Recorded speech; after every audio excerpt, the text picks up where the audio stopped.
And now, with consideration and the performance of Rosalind Russell, Autolite hopes once again to keep you in suspense.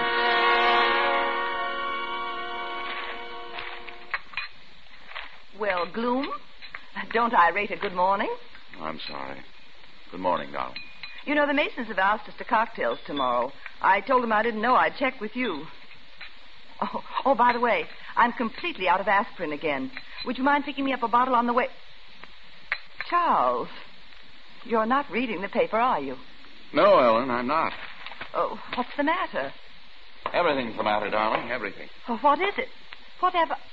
Oh, come, dear. Nothing could be as bad as the look on your face. I'm afraid it's worse. Well, dear, what on earth We're can... in bad trouble, honey. Charles, what do you mean? Business has been pretty bad since the war. Our contracts ran out, and so you wouldn't have to go without. I took out a mortgage. Mortgage? On everything. House, car, even your jewelry. I figured on business getting better, but the note came due, so I paid it off out of company fund. Well, don't look at me like that. Tom and I had a Navy contract coming up that would cover it, and I wouldn't have to dip into our savings. With the Navy canceled, and now next week the auditors are coming in to examine the books, and I have to cover it. Oh, why didn't you tell me? I figure roughly we should have between $15,000 and $18,000 in the safety deposit box. I want you to go down this morning, take out $10,000, put it into a cashier's check, and bring it to my office before 3 this afternoon. Charles, I know. All I can say now is that I'm sorry, but, well, just do it, will you, please? Charles, I've got to tell you something. I can't bring the money down to you this afternoon. Honey, you have to. Because there isn't any. What did you say, Ellen? Well, you know how I love to go to the races. You took me to my first one, remember, Charles? We went with Zell and Tom, and, well, you always used to say that if you lose, so what? You'd spend it on a nightclub and you'd hate the floor show, remember? Go ahead. Well, I don't know how it happened. I started betting here at home on the phone and I got in deep and began doubling up. Ellen, I'll go to prison if I don't have that All money. I had to catch was one winner. Just one, and I'd been even. Just one, Charles, but it wouldn't come in. I don't believe you. You couldn't do that to me. Charles, in 1 month, I'd gone through $22,000, including some money I borrowed from the bank. Charles, I didn't mean to. Oh, Charles, don't hate me. Charles. Oh.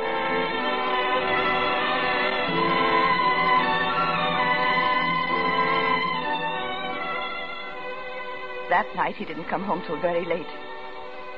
Very late. And when he did, he was different.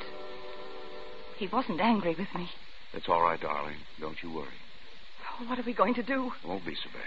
Oh, you can't go to jail. Of course not. Well, have you worked out something? Everything. Oh, I'm sick. I'm so sorry. What are you going to do? No worrying now. Oh, but I do worry, and I should. Darling, don't work yourself up. I've already made arrangements, and everything's going to be taken care of. Now, take your aspirin and go to bed. Aspirin? Oh, even in the midst of all this, you didn't forget. No, Ellen. I'm never going to forget anything that will make you rest easier.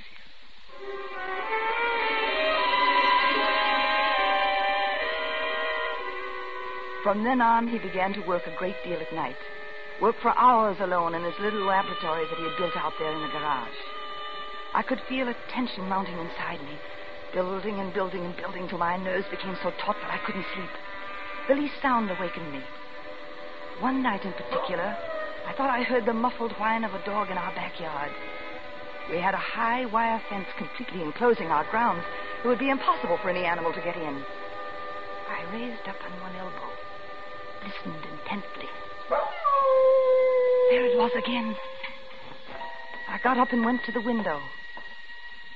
Saw nothing. There was no reason to arouse Charles.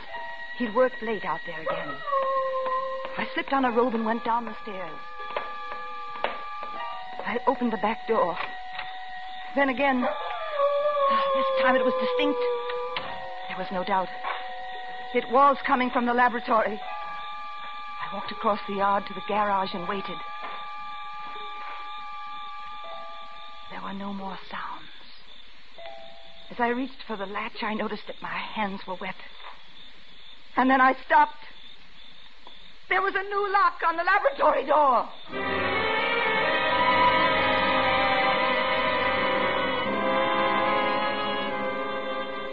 In the practical light of the next day, I convinced myself that I had a very bad dream and that I'd better watch my nerves. That evening, Charles brought home a dinner guest, Bill Dover, an old friend of the family and our insurance agent. After dinner, Bill leaned back, lit a cigar. Well, how about it? What, Bill? The insurance, darling. He's talking about increasing our policy. Oh, well, I don't know. Maybe sometime. You've come a long way. Your standard of living is higher. If something should happen to either Well, of you... maybe things seem more prosperous than they are. Right now, I don't think we can even... Let him talk, Ellen. But you... You see, we have a new family plan. Talking to Chuck about it this afternoon. Where both of your policies could be increased to $30,000 apiece. In other words, trebled. While your premiums would only be twice what you're paying now. But we can't afford anything like that right now. Don't you agree, dear? Well, if there's anything we can afford, it's this. Oh. We've discussed it before. Write up the papers, Bill. Oh, well, as the fellow says, I just happen to have them here in my briefcase. This is very wise. But now, please, no, wait a minute. I don't mean it as a salesman. Insurance is always a wise investment. Security. It isn't pleasant, but should something happen to either of you, the other would receive $30,000. That's security. I watched with a sort of numb helplessness as Bill filled out the papers. Charles signed his name and handed them to me. He looked at me, and then he lowered his eyes. I looked down at the application form that he put into my hand. It was a mass of fine print, all those clauses. But one word jumped up at me. One word that stood out as if it were printed in bold type in big letters. The word was murder.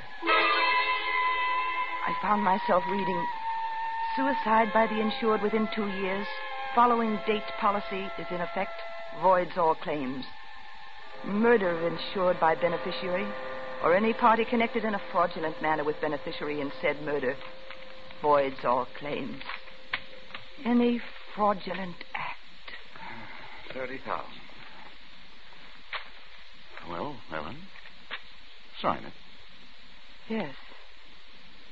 Yes, of course.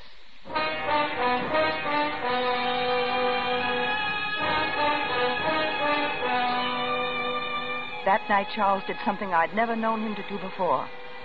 He got drunk. Bill left, finally, about midnight, and I got Charles upstairs somehow. I helped him out of his clothes, and he stumbled into bed and fell into a troubled sleep. I reached down and picked up a letter that had fallen out of his pocket. The letterhead said the City Health Department, Office of the Veterinary Surgeon. Dear Mr. Forrester, the autopsy you requested to be performed on your dog revealed no trace of poison any place in his system. Blood and all organs seem normal. Therefore, it is the belief of this office that your dog died of natural causes, probably a hidden heart ailment, and that there are no grounds from this examination to be suspicious of your neighbor. Sincerely yours, Dr. Lois Morial, Examiner. I stood there over my sleeping husband. All these terrible words that I'd heard and seen tonight. Fraud, beneficiary, autopsy, murder. And 2 other words that Charles was mumbling in his sleep. $30,000. $30,000.